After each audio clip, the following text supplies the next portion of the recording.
말씀을 좀 함께 나누도록 하겠습니다.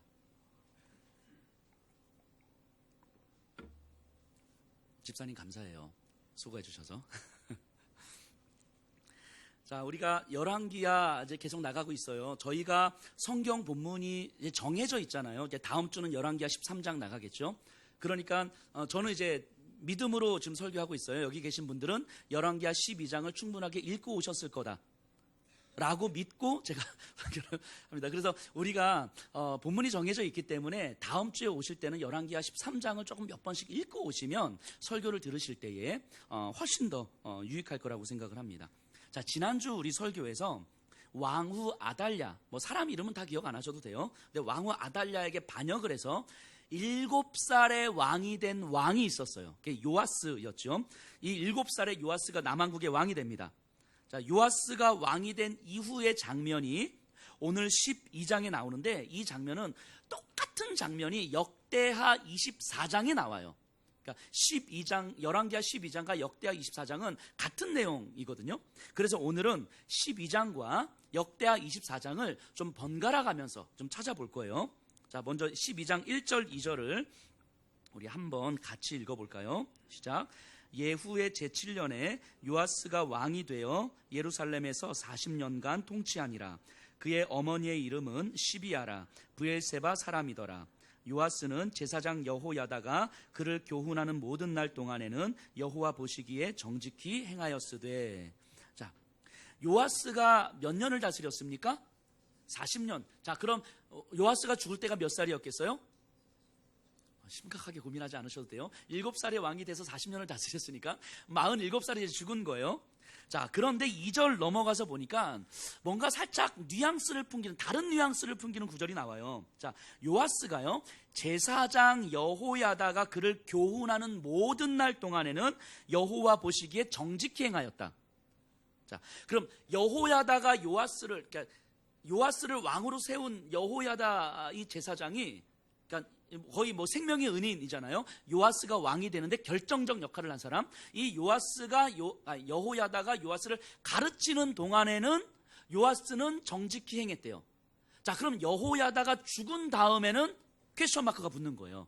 그럼 여호야다가 죽기 전과 죽고 나서 요아스의 행동이 얼마든지 달라질 가능성이 있었겠구나라는 것을 우리가 염두에 볼 수 있었겠죠. 자, 우리가 좀 이따 역대하 본문을 살펴보면 알겠지만 여호야다는 130세에 죽어요. 130세에. 근데 여호야다가 언제쯤 죽냐면 요아스 왕이 왕 통치기 한 3, 4년 전, 그러니까 40년 다스렸으면 한 36년, 37년 경쯤에 죽어요. 그러니까 요아스가 한 43살 때 여호야다는 130세란 얘기예요. 그럼 요아스가 7세 왕이 될 때 여호야다는 93세인 거예요. 어마어마한 나이 차이죠. 그러니까 계속 사람 이름을 막 기억하려고 하지 마세요. 그냥 기억 안 하셔도 돼요. 아, 그런 사람이 있었다. 아, 여 있었고 요 있었다. 이러시면 돼요. 자, 근데 중요한 건 뭐냐면 요아스가 7살이 왕이 될 때 그를 왕으로 세운 제사장은 93세예요. 93세. 자, 여호야다는 요아스에게 있어서 생명의 은인이었어요. 여호야다가 아니었으면 얘는 죽었어요. 그리고 요아스가 왕이 되는 데 있어서 매우 결정적 역할을 했죠. 당시에 영향력 있는 제사장이었고, 여호와의 제사장들 중에서. 그리고 여호야다가 반란을 다 모의해서 요아스를 세웁니다. 그러니까 이 요아스에게 있어서 여호야다는 그냥 뭐 생명의 은인, 뭐 나를 다스리는 선생님 정도가 아니라 거부할 수 없는 존재, 거부할 수 없는 존재. 여호야다가 제사장이 왕에게 왕이여 이렇게 하십시오라고 얘기했을 때, 아, 제사장님 제 생각은 다른데요? 라고 말할 수 있는 그런 레벨이 아닌 거예요. 이 여호야다가 요아스의 차이를 아시겠죠? 그러니까 이 요아스는 여호야다가 살아있는 동안에는 여호야다의 말을 들을 수밖에 없는 거예요. 들을 수밖에. 자, 3절 보세요. 12장 3절. 그 상황 속에서 3절 우리 같이 한번 읽어볼까요? 시작. 다만 산당들을 제거하지 아니하였으므로 백성이 여전히 산당에서 제사하며 분향하였더라. 자, 산당들을 제거하지 않았다라고 나오는데 우리가 산당을 좀 오해하시면 안 돼요. 이방 나라에서 산당은 이방 신을 섬기는 곳이지만 남유다에서 산당은 여호와를 섬기는 곳이었어요. 솔로몬이 어디서 예배를 드렸냐면 기브온 산당에서 예배를 드렸어요. 그러니까 성전이 지어지기 전에 여호와 하나님께 예배할 수 있는 임시 처소가 산당이었어요. 그런데 솔로몬 때 예배 처소가 지어졌잖아요. 성전이 지어졌잖아요. 그래서 하나님은 성전을 중심으로 이제 예배가 이루어질 거다라고 이제 말씀하시는 거예요. 자, 그럼 기존의 산당들은 어떻게 돼야 돼요? 제거되어야 되는 게 맞는 거예요. 자, 그런데 산당들이 제거되지 않은 거예요. 성전이 건축됐음에도 불구하고 백성들은 여전히 산당에서 제사를 드리고 있었다라고 이야기합니다. 산당에서. 자, 굳이 예를 들면 저 부산, 완도, 해남 이쪽에서 서울로 예배드리러 이렇게 와야 되는 거예요, 이렇게. 근데 여기까지 오는 게 힘드니까 저 부산에 있는 산당에서, 저 해남에 있는 산당에서 이렇게 예배를 드린 거다, 이렇게 얘기하는 거예요. 그러니까 굳이 먼 곳 예루살렘까지 오지 않고 지역 가까운 곳에서 예배를 드리고 있는 거죠. 그리고 요아스 왕은 그 산당을 제거하지 않고 놔두고 있는 거예요. 자, 그럼 한번 생각해 보세요. 성전이 건축된 이후에도 백성들이 산당에서 예배를 드렸던 이유가 뭘까요? 성전이 건축돼서 하나님이 여기서 이제 예배 드린다라고 얘기를 하셨는데, 그럼에도 백성들이 성전으로 안 가고 산당에서 제사를 드렸던 이유가 뭘까요? 편하니까. 예루살렘까지 굳이 안 와도 되니까 가까운 곳에서 예배를 드리면 되잖아요. 그러니까 여호와 하나님께 예배를 드리는데 굳이 저기까지 예배 안 가도 예배를 드릴 처소가 있으니까 여기에. 그러니까 여기서 예배를 드리는 거예요. 그게 당시 백성들의 정서였어요. 자, 근데 여호야다를 비롯한 제사장들은 당연히 이 산당이 제거되기를 원했겠죠. 성전 중심의 예배를 드려야 되니까. 또 하나님 그렇게 말씀하셨으니까 산당은 기존에 성전이 없었을 때 필요했던 거지. 그러니까 지금은 산당이 아니라 성전 중심의 예배를 드리자. 그러니까 산당을 제거하고 너희들 편한 방식으로 예배 드리지 말고 성전으로 와서 여기서 대제사장과 함께 예배 드리자. 이게 이제 여호야다와 제사장들의 마음이었던 거죠. 그런데 이 백성들과 소위 말해서 지방자치장들, 그러니까 이렇게 부산에 이렇게 이 지방자치장들, 이 정치하는 사람들이죠. 이 사람들의 정서는 다른 거예요. 그러니까 산당을 제거하면 이 백성들이나 정치 세력들이 반발할 가능성이 있죠. 이게 왜냐면 이제까지 그렇게 해왔으니까. 그러니 지금 이 요아스 왕은 여호야다를 중심으로 하는 제사장 세력과 또 백성과 정치 세력들 사이에서 지금 갈등을 하고 있는 거예요. 이러지도 저러지도 못하고. 그 여호야다의 말이라면 무조건 들어야만 하는 상황인데, 이 산당을 제거하는 문제에 있어서는 이 왕권에 심각한 위협을 가져올 수 있는, 정치적 반란을 가져올 수 있는 그런 문제인 거잖아요. 굉장히 정치적으로 예민한 문제잖아요. 그러니까 이 여호야다의 말을 듣긴 해야 되는데 이 산당을 제거하기에는 사실은 너무 부담스러운 거예요. 이 사이에서 지금 왔다 갔다 하고 있는 거죠. 여기서 한번 우리 생각해 보세요. 백성들이 산당에서 제사를 드릴 때에 그 제사의 중심에는 하나님이 있었을까요? 자신이 있었을까요? 자기죠, 자기. 하나님께 예배를 드리지만 하나님이 없다고 할 수는 없지만 내가 편한 방식으로 예배를 드리는 거예요. 내가 크게 불편하지 않는 방식으로 예배를 드리는 거죠.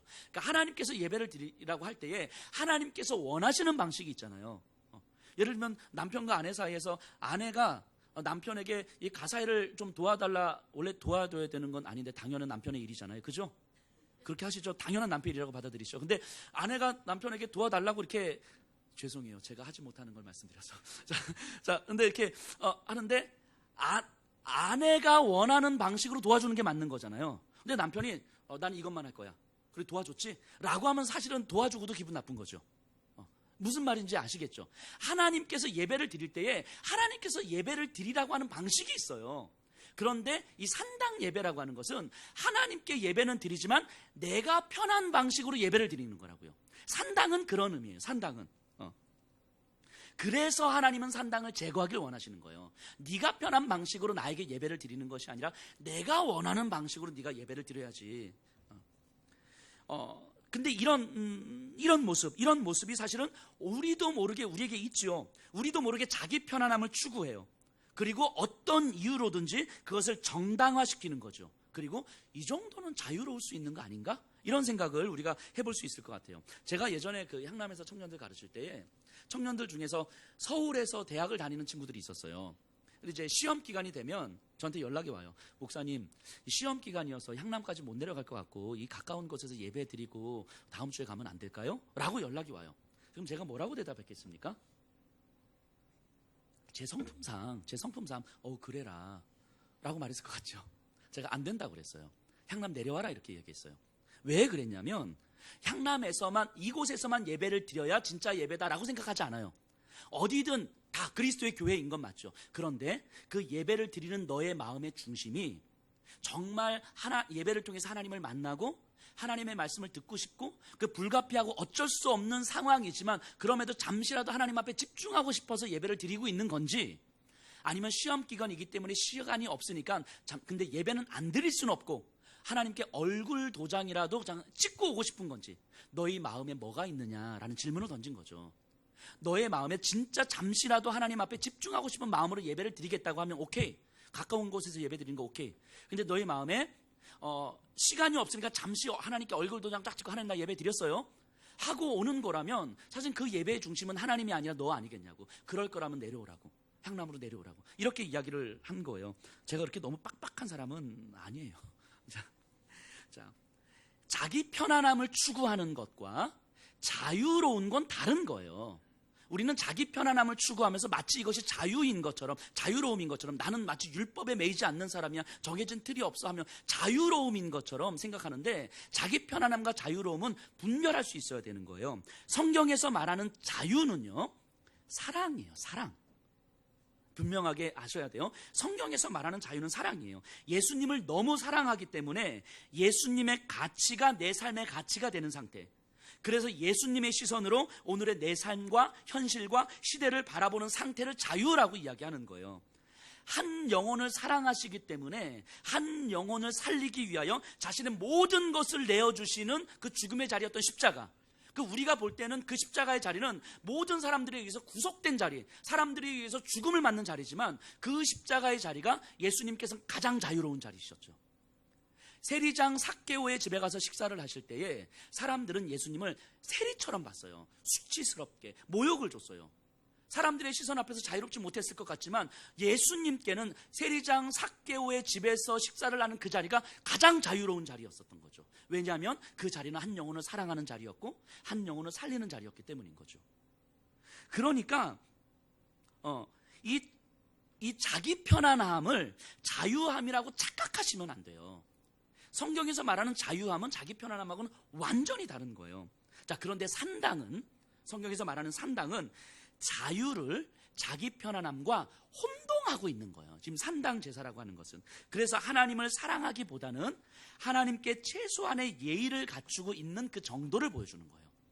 하나님을 사랑하는 것이 아니라 하나님께 대한 최소한의 예의만 갖추고 있는 거죠. 이것을 다 알고 있으면서도 요아스 왕은 선뜻 결정을 내리지 못합니다. 산당을 제거하지 못해요. 아마 여호야다의 가르침을 통해서 하나님의 말씀을 알고 있음에도 불구하고 이 산당을 제거하면서 겪게 될 어떤 정치적 불안정에 대한 두려움이 있었겠죠. 정치적 안정감을 누리고 싶었고, 또 하나님의 말씀, 여호야다의 말을 거부할 수는 없고, 지금 이 갈등 상황에 놓여져 있는 거죠. 그러니까 산당의 문제는 요아스를 계속 불편하게 만들었을 거예요. 이 요아스의 마음이 조금 그려지십니까? 제가 우리 예배 드리면서 아멘을 강요하지 않잖아요. 아멘 안 하셔도 되거든요. 근데 최소한 이해되면 이해된다, 끄덕끄덕이라도 좀 해주시면 제가 좀 편할 것 같아요. 이렇게 이해되시나요? 그랬더니 가만히 쳐다보고 있으면 이걸 이해가 안 되시네, 다시 설명해야 되나? 이런 마음이 들어요. 그러니까 뭔가 고개 끄덕하는 것도 힘드시면 그냥 눈빛이라도 깜빡깜빡 이렇게 해주세요. 그럼 제가 좀 이해되셨구나. 자, 이 요아스의 이 갈등 상황이 이해되세요? 여호야다의 말씀을 통해서 말씀을 거부할 수는 없는데, 그 중에서 이 산당의 문제는 여호와의 말씀을 따르기에는 사실 너무 부담스러운 거예요. 이 사이에서 이러지도 저러지도 못하는 이 요아스의 마음. 그러니까 이 요아스는 이런 걸 고민했을 것 같아요. 제가 요아스의 입장이 한번 좀 묵상을 해봤거든요. 요아스의 입장에서. 아마 여기 계신 성도님들 수준 정도였다면 바로 그냥 산당을 제거하셨을 거예요. 그죠? 여기 계신 분들 같으면 바로 산당을 제거하셨겠지만, 제가 요아스의 입장에서 딱 묵상해 보니까 이게 쉽지 않을 것 같은 거예요. 그래서 저는 이런 고민을 했을 것 같은 거예요. 여호야다, 이 말을 거부할 수 없는데 이 여호야다 제사장의 마음도 좀 만족시키고 산당도 좀 제거하지 않고 이럴 수 있는 방법이 있지 않을까라는 것을 고민했을 것 같아요.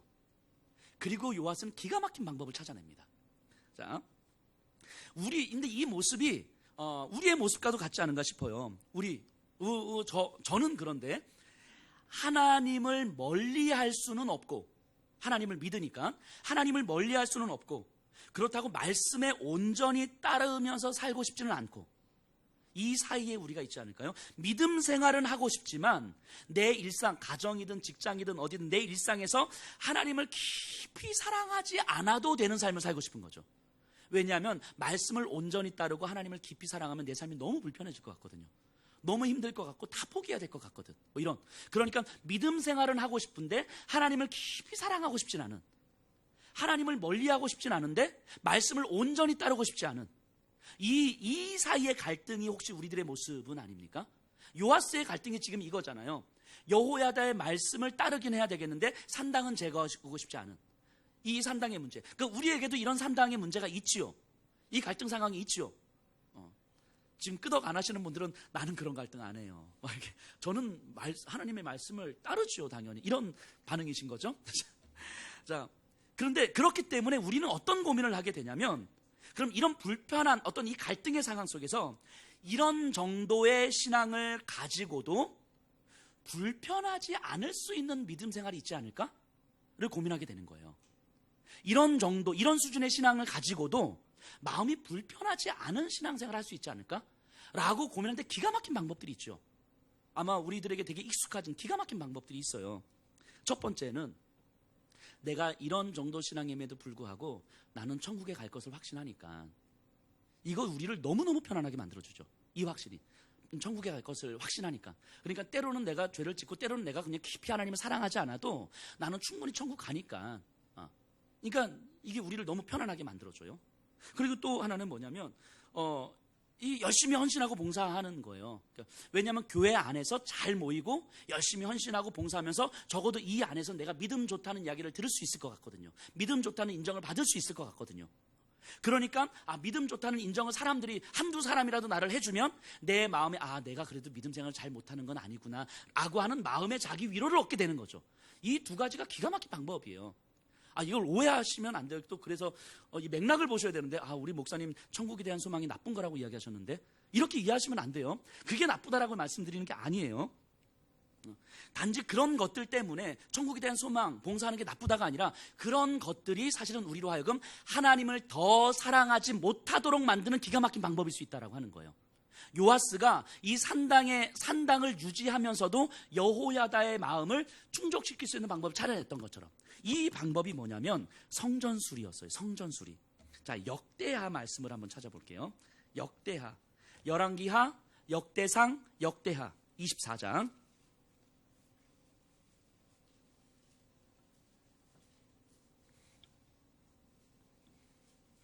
24장 7절, 구약 687페이지인데요.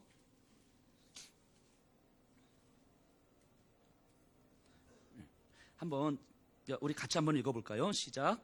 이는 그 악한 여인 아달랴의 아들들이 하나님의 전을 파괴하고 또 여호와의 전의 모든 성물들을 바알들을 위하여 사용하였음이었더라. 자, 이 내용만 보면 뭐 좀 그렇긴 하지만 요아스의 할머니 아달랴와 그의 아들들이 여호와의 성전을 파괴했대요. 파괴하고 여호와의 성물들, 물건들을 바알 신전에 다 갖다 줬다는 얘기예요. 지금 이때 여호와의 성전이 건축된 지 얼마나 됐냐면 한 130년 정도 됐거든요. 그러니까 건축된 지 130년 정도 됐고, 심지어 악한 마음으로 아달랴가 성전을 파괴했고 여호와의 성물들은 다 바알신에게 갖다 줬어요. 지금 여호와의 성전은 완전히 폐허가 됐고 무너져 있잖아요.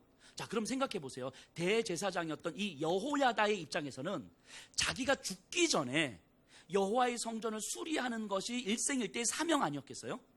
내가 죽기 전에 이 무너진 여호와의 성전을 수리해야 되는데, 이 여호와의 성전을 수리해야 되는데, 이게 여호야다 제사장의 간절한 소망 아니었겠어요?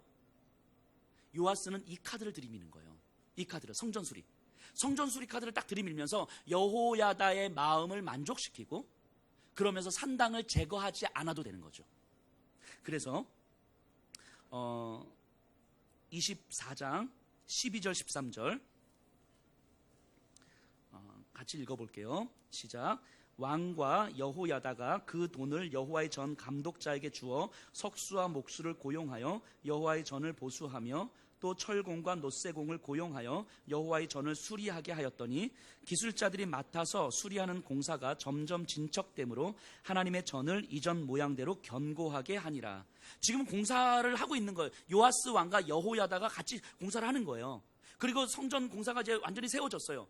제사장 여호야다의 입장에서 보면 얼마나 마음이 뿌듯했겠어요. 이 마음이 상상이 되십니까? 평생의 소원이었는데 이 여호와의 성전이 막 건축이 된 거야. 얼마나 마음이 뿌듯하고 이젠 내가 죽어도 여한이 없을 정도로 여호와의 마음은 채워졌을 거예요. 기가 막힌 카드죠. 기가 막힌 카드. 자, 성전을 수리 보수하는 것은 너무 좋은 일, 그 자체는 너무 좋은 일인 거예요. 당연히 해야 되는 일인 거죠. 그 자체는 하나님 보시기에 정직한 모습이고 칭찬받아 마땅한 거예요. 마치 우리가 천국에 대한 소망을 갖는 것, 교회에서 잘 모이고 봉사와 헌신하는 것, 이건 좋은 거예요. 나쁜 거 아니에요. 좋은 거고 그 자체로 칭찬받아 마땅한 거예요. 그런데 문제는 뭐냐면 성전을 수리하는 요아스의 의도가 뭐냐라고 하는 거예요. 성전을 수리하고자 하는 요아스의 의도가 뭐냐는 거죠. 산당의 문제를 해결하고 싶진 않아요. 상단을 제거하고 싶진 않아. 근데 여호야다의 말씀, 하나님의 말씀도 듣고 싶은 거죠. 이것을 해결하는 방법이 성전수리였잖아요. 그러니까 하나님을 사랑하는 방법으로 이 산당을 어떻게 제거해 갈 것인가를 고민하면서 갔던 게 아니고 성전 수리 카드를 내어 밀면서 하나님의 말씀도 충족시키는 것 같고 내 욕망도 충족하고 있는 거죠.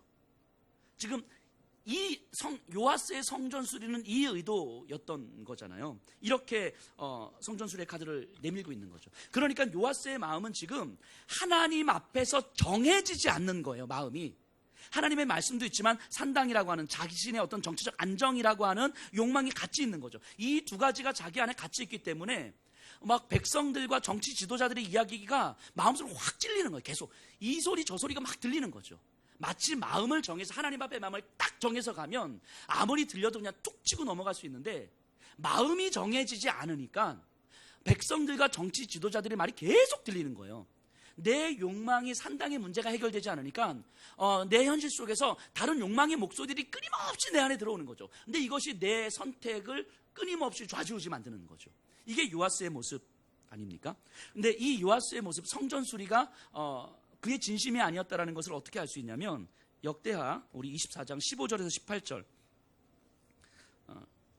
18절을 한번 같이 읽어볼게요. 시작. 여호야다가 나이가 많고 늙어서 죽으니 죽을 때에 130세라. 무리가 다윗성 여러 왕의 묘실 중에 장사하였으니 이는 그가 이스라엘과 하나님과 그의 성전에 대하여 선을 행하였음이더라. 여호야다가 죽은 후에 유다 방백들이 와서 왕에게 절하매 왕이 그들의 말을 듣고 그의 조상들의 하나님 여호와의 전을 버리고 아세라 목상과 우상을 섬겼으므로 그 죄로 말미암아 진노가 유다와 예루살렘에 임하니라. 자, 여호야다가 죽은 후에 이 요아스가요 여호와의 전을 버려요. 여호와의 전을 버리고 아세라와 우상을 섬겨요. 그 백성들과 방백들이 왔다고 하거든요. 이 정치 지도자들이잖아요. 아마 이렇게 이야기했을 거예요. 왕이요, 당신이 왕인데 왜 그깟 제사장들의 말에 이렇게 휘둘립니까? 우리가 도와드릴 테니까 왕권을 강화하십시오. 그러니까 이 말이 쏙 들어온 거죠. 여호야다가 죽은 다음에. 그러니까 제사장들을 버리고 방백들과 백성들의 말을 듣는 거예요. 그러니까 방백들과 백성들의 말을 들으니까 내 정치적 안정을 위해서 할 수 있는 방법들을 취하는 거죠. 그러니까 여호와의 전은 의미가 없어지는 거죠. 버려요. 그러니까 여호야다가 죽은 다음에 급격하게 선회하죠. 자, 우리 열왕기 하 12장으로 다시 한번 가볼까요? 12장 17절 18절. 여호야다가 죽은 다음에 아람 왕 하사엘이 공격을 해오거든요. 자, 17, 18절 함께 읽을까요? 시작. 그때에 아람 왕 하사엘이 올라와서 가드를 쳐서 점령하고 예루살렘을 향하여 올라오고자 하므로 유다의 왕 요아스가 그의 조상들 유다 왕 여호사밧과 여호람과 아하시야가 구별하여 드린 모든 성물과 자기가 구별하여 드린 성물과 여호와의 성전 곡간과 왕궁에 있는 금을 다 가져다가 아람 왕 하사엘에게 보냈더니 하사엘이 예루살렘에서 떠나갔더라. 자, 보세요. 아람 왕 하사엘이 공격해 들어온 거예요. 그러면 이 정말 많은 돈을 들이고 많은 애를 써서 성전을 수리했잖아요. 하나님의 성전을. 그럼 하나님 우리가 어떻게 할까요? 선지자들과 제사장들과 모아서 기도도 하고 뭐 이렇게 해야 되는데 그게 아니고 아람이 공격하자 성전에 있는 모든 물건들 다 갖다 바쳐요. 그냥 성전을 버리는 거라고요. 그렇게 많은 돈을 들여서 많은 애를 써서 성전을 건축해 놓고 수리해 놓고 아람이 공격하자 성전에 있는 것들 다 갖다 바친다고요. 다. 요아스에게 성전은 별로 중요한 게 아니었어요. 요아스에게 성전 수리는 아무 의미가 없었던 거예요.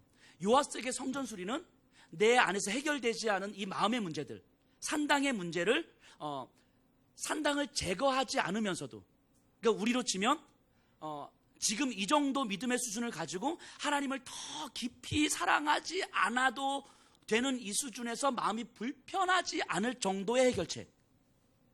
그러니까 지금의 내 마음의 불편함을 해소할 수 있는 그 해결책이었을 뿐인 거죠. 이 성전 수리라고 하는 것은.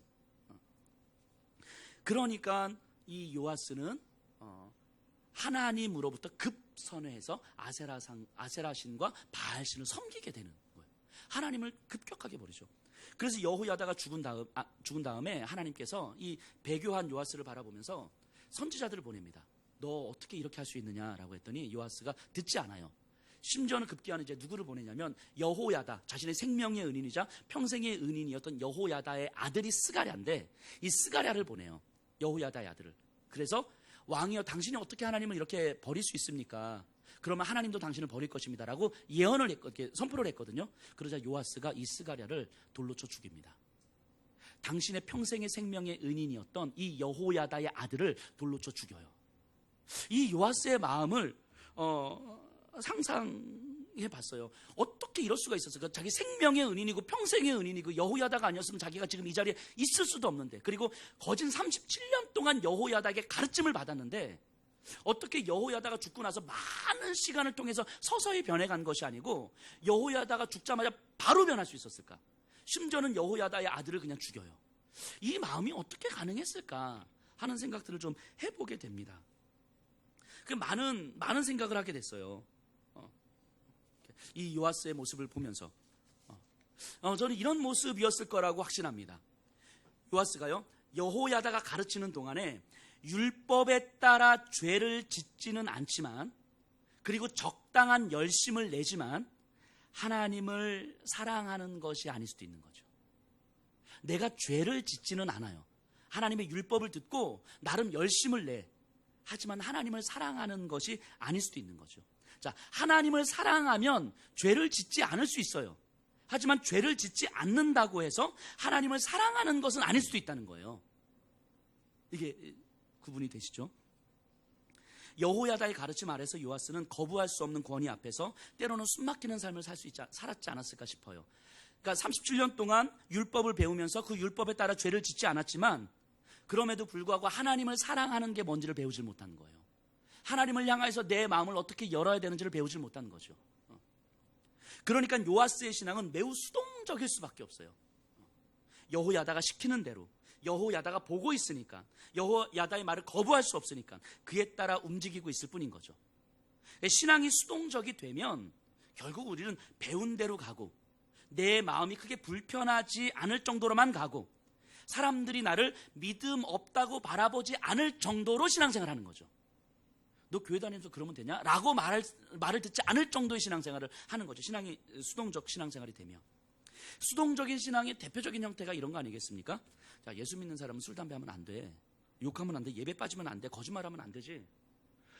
뭐 이런 얘기를 계속 듣고 이거 뭐 술, 담배 해도 된다 이런 얘기 아니에요?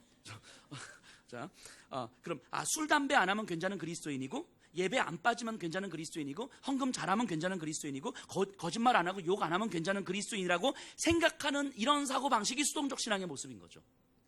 그러니까 술, 담배 안 할 수 있고 예배 안 빠질 수 있고 예배 생활 열심히 할 수 있고 헌금 잘 드릴 수 있고 거짓말 안 하고 정직하게 살 수 있는데 하나님을 사랑하지 않을 수 있다고요. 이해되시나요?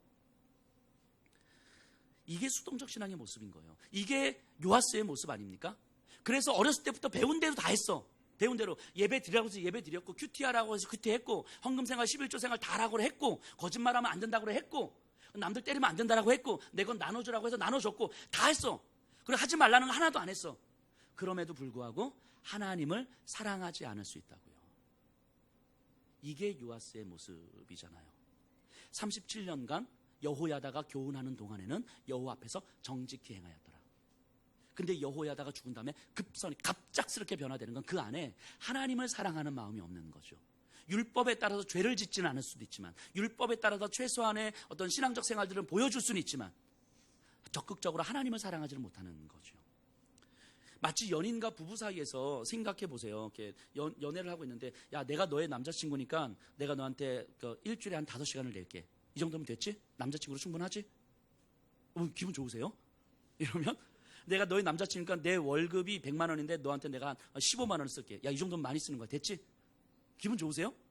이런 게 아니죠. 내가 남자친구니까 이 정도 내가 하면 됐지? 이거는 사랑이 아니잖아요. 사랑의 관계가 아니에요. 사랑하기 때문에 뭐 15만 원을 줄 수도 있고 5시간을 낼 수도 있는 거지만, 내가 할 수 있는 이 정도 내가 하면 됐지? 라고 하는 그것이 사랑하는 건 아닌 거잖아요. 우리가 하나님과의 관계에서, 하나님 내가 11조 했어요? 하나님 내가 예배 안 빠졌어요? 하나님 내가 이렇게 했어요? 저렇게 했어요? 라고 하는 것이 하나님을 사랑하는 것이 아닐 수도 있는 거잖아요. 그러다가 아무도 내가 그리스도인이라고 아는 사람이 없거나 혼자 있는 시간이 되면 내가 판단하는 사람들과 크게 다를 바 없는 그 마음과 생각과 행동을 하게 되는 거 아니겠습니까? 교인들이 있는 곳에서는 열심히 봉사하고 또 괜찮은 듯 보이지만, 교인들이 없는 가정이나 일상에서는 언제 그랬냐는 듯 마치 믿음 없는 사람들과 별반 다르지 않은 모습을 보여주는 거 혹시 아닐까요? 마치 여호야다가 죽은 후에 믿지 않는 사람처럼 급격하게 변했던 요아스처럼, 교인들과 성도들과 교회를 벗어나서는 내가 그리스도인이라는 것을 알지 못하는 사람들 앞에서는 내가 믿음이 있는 사람인지 없는 사람인지 조차 구분되지 않는 그 삶의 모습, 교회 안에서는 막 눈물 흘리고 찬양하고 막 믿음이 좋은 것 같지만, 내 직장에서는, 일상에서는 내가 교회 다닌다고 말하면 절대 누구도 나를 교회 다닌다고 생각하지 않는, 혹시 그런 모습은 아닙니까? 저희가 아직 제가 임직 직분을 드리거나 여기에 대해서 아직 제가 계획은 없지만, 앞으로 예수평학교에서 직분을 드릴 때 좀 여러 가지 조건들을 제가 좀 생각하고 있는데, 그 중에 하나가 안수 집사님, 권사님, 장로님 이렇게 드릴 때에 필수 가족들의 동의서를 받으려고 그래요. 가족들의 동의서. 그래서 우리 엄마가 교회에서 충분히 훌륭한 분이신데 가정에서는 그렇게 훌륭한 엄마는 아니에요 라고 동의서 했으면 어제 임직에서 살짝 멀어져요. 가족들이 볼 때도 권사님으로서가 아니라 엄마로서 또는 아빠로서 또는 아내로서 남편으로서 그리스도인으로서 그래도 충분하다고 자녀의 입장에서 판단합니다 라고 동의서를 받을 때에, 그때 임직의 어떤 조건 중에 하나 이제 그렇게 하려고 그래요. 그러니까 교회에서 열심을 내는 것이 직분의 조건이 아닌 거잖아요. 신앙이 좋다라고 판단하는 게 아닌 거잖아요. 우리의 가정과 직장에서 내 주변의 사람들이, 직장 동료들한테도 받을까요? 어찌 보면 내가 하나님 앞서 무언가를 많이 하고 무언가를 열심히 하는 것, 그것은 좋은 모습이지만 어찌 보면 요아스의 성전 수리와 같은 모습일 수도 있겠다라는 생각을 좀 해보게 됩니다. 요아스의 성전 수리와 같은 모습이 우리들의 열심이 아닐까 하는 생각을 좀 해봐요. 이런 모습을 가지고 있을 때에 때로는 우리 안에서 내가 스탠다드가 되고, 나는 하지 말라는 건 안 했고 내가 하라는 건 다 했어. 그러면 이제 어느 순간 우리 안에는 이런 마음이 들어오는 거죠. 저 집사는 왜 저러지? 저 권사는 도대체 왜 저러는 거야? 이런 마음들이 이제 슬슬 들어오는 거죠. 왜 사람들이 이기저기 교회에 오면 좀 봉사도 좀 하고 헌신도 해야 되는 거 아니야? 라는 마음이 스물스물 들어오는 거예요. 왜요? 하나님을 사랑하는 마음이 없으니까. 그죠? 하나님을 사랑하는 마음이 적으니까. 그러니까 내가 기준이 되니까. 그러니까 내 안에서 하나님을 더 깊이 사랑하지 않는 그 불편함을 해결하는 방식이 나에게는 봉사하고 헌신이었으니까. 그것이 우리에게 기준이 되니까 어느 순간 다른 사람들을 판단하기 시작하는 거죠. 제가 교회 열심히 다녔거든요. 교회 어른들이요, 저한테 고2 때도 저한테, 야, 환호가 너는 진짜 신학대 가야 된다, 목회해야 된다, 이렇게 얘기했었어요. 그때 저 술 담배 다 하고 있었는데 몰랐죠. 교회 어른들은. 교회 엄청 열심히 했거든요. 제가 교회 사람들이 저를 인정해서 열심히 하니까, 매일 열심히 하니까 그러니까 그것이 믿음으로 인정이 되는 거잖아요. 너는 목회해야 된다. 저는 그럴 마음이 전혀 없었거든요. 근데 고3 말년에 하나님께서 이렇게 확 바꿔주셔서 결국 신학대학교를 가긴 했지만, 하나님께서 진짜 이렇게 확 이렇게 해주셔서. 근데, 교회 안에서 보여주는 그런 모습이 우리의 신앙의 판단 기준이 되는 것이고, 보는 사람도 나도 그렇게 판단하니까. 사실 그거면 된다고 생각하는 거죠. 그러니까 그것만 있으면 내가 하나님을 더 깊이 사랑하지 않아도 내 마음이 크게 불편하지 않은 거예요.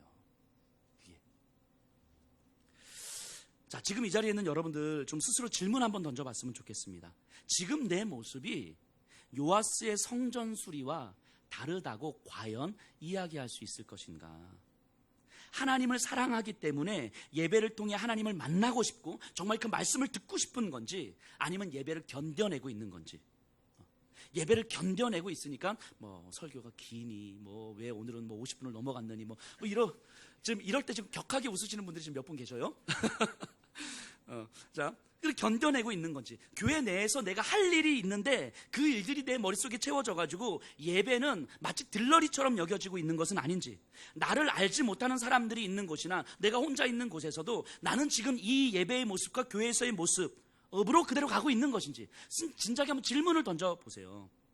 나에게는 여전히 하나님을 멀리할 수는 없지만 말씀을 온전히 따르고 싶지 않은 이 해결되지 않은 산당의 문제가 여전히 지금 내 삶 속에서 있는 것은 아닌가. 그리고 이 마음의 불편함을 하나님을 더 사랑함으로 하나님께 해결받기를 구하고 있는가, 아니면 내 마음이 불편하지 않을 정도로의 봉사와 헌신으로 회피하고 있는가, 한번 질문 던져봐야 되는 거죠.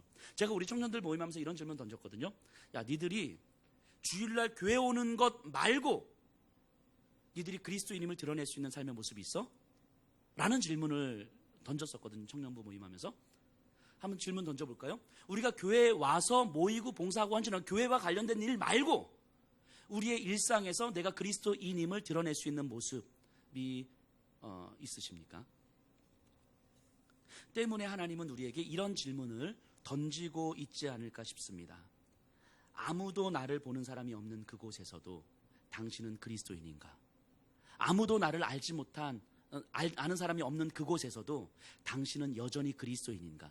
이 질문을 하나님은 우리에게 던지고 있는 거죠.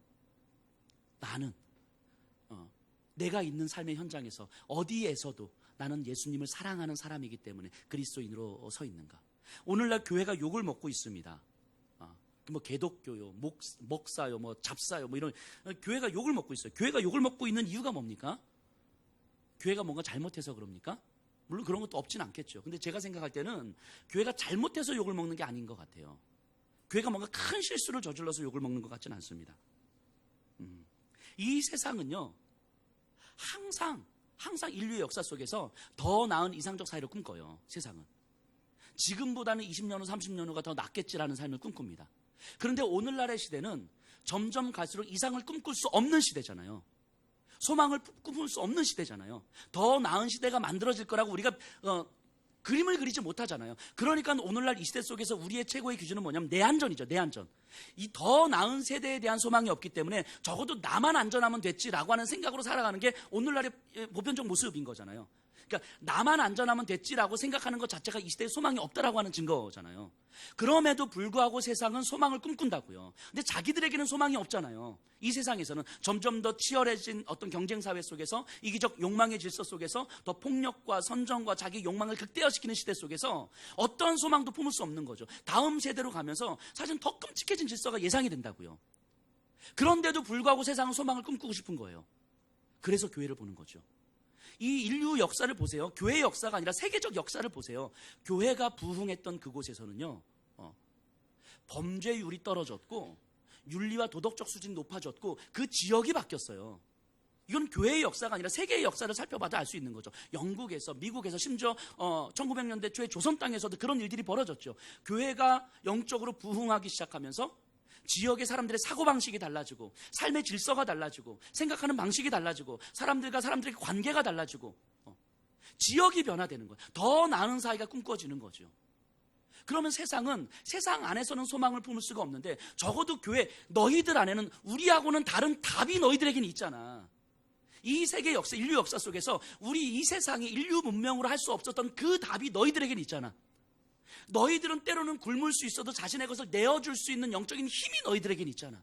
예수님께서, 너희들이 믿는 예수님이 자신의 생명을 내어주시면서 이 인류를 구원하셨던 그 십자가의 정신이 너희들에게는 있는 거 아니야. 그러니까 이 세상에서 자기 안전이 최고의 기준이 되는 이 시대 속에서 적어도 교회 너희들은 이렇게 살지 않을 수 있는 힘이 있는 거잖아. 너희들로 하여금 이 지역에 누군가는 삶의 소망을 보는 거고, 너희들로 하여금 이 지역에 누군가는 삶의 위로를 받는 거고, 교회로 하여금 이 지역에 있는 사람들이 그래도 이 세상은 살만한 세상이구나 라고 소망과 더 나은 사회를 꿈꿀 수 있는 거 아니겠냐고. 그런데 막상 딱 뚜껑 열어놓고 보니까 니들과 우리가 다른 게 뭐야, 이 얘기 지금 하고 있는 거잖아요. 딱 뚜껑 열어놓고 보니까 너희들이 교회 다니는 것 말고 너희들의 삶과 우리들의 삶이 다른 게 뭐가 있어. 지금 이 얘기를 지금 하고 있는 거잖아요. 교회에 대해서. 근데 다른 게 하나도 없는 거잖아요. 다른 게. 그러니까 너희들에게도 소망이 없으면 이 땅에 어떻게 소망을 가져? 라는 것이 과격한 방식으로 드러나고 있는 거 아닙니까? 이게 오늘날 우리들의 현실 아니겠어요? 교회를 떠나서는 우리가 그리스도인임을 드러낼 수 있는 힘이 하나도 없고, 교회와 관련되지 않으면 우리가 내 안에 복음의 능력이 있는지 없는지도 모른 채 살아가는.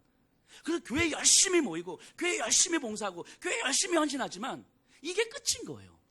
지난주에도 잠깐 제가 말씀드렸던 것처럼 점점 시간이 갈수록 오늘날 어떤 통계에서 나왔는데 목사, 장로, 권사들의 숫자는 늘어난대요. 근데 교인들은 줄어들어. 교회 안에서는 뭔가 많이 이루어지는 것 같은데 그게 교회로 끝이야. 교회를 벗어나서는 뭔가 드러낼 수 있는 게 아무것도 없는 거죠.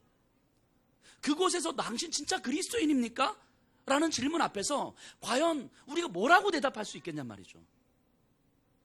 교회를 떠난 내 일상 속에서 당신 진짜 거기서도 그리스도인입니까? 라고 질문을 던지면 우리가 뭐라고 대답할 수 있겠냔 말이죠. 죄를 짓지 않는 연습도 중요하지만 정말 우리에게 필요한 건 예수님을 사랑하는 거예요. 예수님을 사랑하는 거예요. 사랑하기 때문에 나 너에게 일주일에 5시간 내면 되지, 이런 얘기 안 하는 거예요. 이런 얘기. 사랑하기 때문에. 예수님을 사랑하기 때문에 조금만 더 사랑하고 조금 더 사랑하고 조금 더 사랑하기 때문에 나에게 있는 것을 조금 더 드리고 싶은 거고, 나에게 마땅한 권리라고 여겨졌던 것도 어느 순간 마땅한 권리라고 여겨지지 않는 거예요. 이것은 내 건데라고 생각했던 그것도 예수님을 조금 더 사랑하기 때문에 어느 순간 내 거라고 여겨지지 않는 거예요. 어느 순간 나는 손해보고 싶지 않은 삶을 살고 싶은데 예수님을 조금 더 사랑하기 때문에 내가 손해보는 것이 손해라고 여겨지지 않는 거예요. 그게 교회잖아요. 그게 그리스도인이잖아요. 예수님을 사랑하기 때문에 그 예수님을 사랑하는 것이 기준이어서 내가 예수님 앞에 조금만 더 무언가를 드리고 싶어서 더 드리지 못해서 죄송해서 내 주변에 있는 사람들에게 내가 조금 더 비싼 음식 먹으면서 그냥 이게 마음이 불편한 거예요. 아, 이거 조금 덜 비싼 음식 먹으면서 이거 모아서 좀 더 나눠주면 좋은데, 비싼 옷 입으면서 이 마음이 불편한 거예요. 이게 내 당연한 권리처럼 여겨졌지만 어느 순간은 이 비싼 옷 아니야, 조금만 저렴한 옷 사고 조금 더 나눌 수 있는데 내가 하루 3끼 꼭 먹어야 되나? 하루에 2끼만 먹고 이 금액 조금 아껴서 내가 누군가 도와줄 수 있는데, 더 나눌 수 있는데, 예수님을 사랑하기 때문에, 하나님을 조금 더 사랑하기 때문에 내가 누릴 수 있는 당연한 권리들도 사실은 그것이 죄송해지는 거고 미안해지는 거고, 때로는 목회자로서 내 수준에서 과한 금액의 음식을 먹으면 성도님들에게 너무 죄송한 거고, 그래서 인터넷 뒤져서 4,900원짜리 티셔츠 한 10벌 사놓고 이제 번갈아 가면서 입고 우리 이게 예수님을 사랑한다는 것은 어떤 선이라는 게 없는 거예요. 우리에게 필요한 건 예수님을 사랑하는 거지, 하나님을 믿으면서 이 정도 신앙생활 하면 되는 거 아닌가? 그게 아니란 말이에요. 그런 모습이라면 요하스의 성전 수리와 우리의 모습이 과연 뭐가 다를까? 이 질문을 한번 좀 던져보고 싶은 거예요.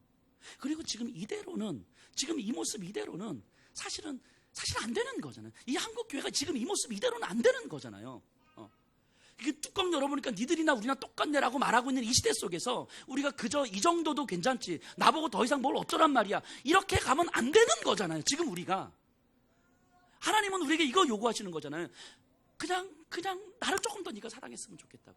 네 마음을 내 안에 조금만 더 줬으면 좋겠다고. 네 마음을 내 안에 조금 더 주고 너의 삶의 영역을 나한테 조금만 더 주고, 그래서 네 마음이 내 안에 딱 결정이 되어져서 다른 어떤 소리가 아니라 하나님 앞에 정해진 이 마음이 다른 어떤 것이 아니라 그냥 하나님의 말씀에 의해서만 내가 움직여지는 삶이었으면 좋겠다고. 하나님이 이 말씀하고 계시는 거잖아요. 하나님 사랑하자고 말씀하시는 거잖아요. 우리가 스스로에게 질문 던져봤으면 좋겠습니다. 정말 아무도 보는이 없는 그곳에서도 당신은 그리스도인인가? 이 질문 앞에서 우리가 한 주간 좀 묵상하면서 정말 하나님께서 우리에게 정말 원하시는 것이 무엇인가? 요아스의 성전 수리가 정말 내 삶이 아니었으면 좋겠습니다, 주님. 이 간절함이 우리의 한 주간이 되기를 간절히 소원합니다. 이 시간 우리 다 같이 일어나셔서 주님을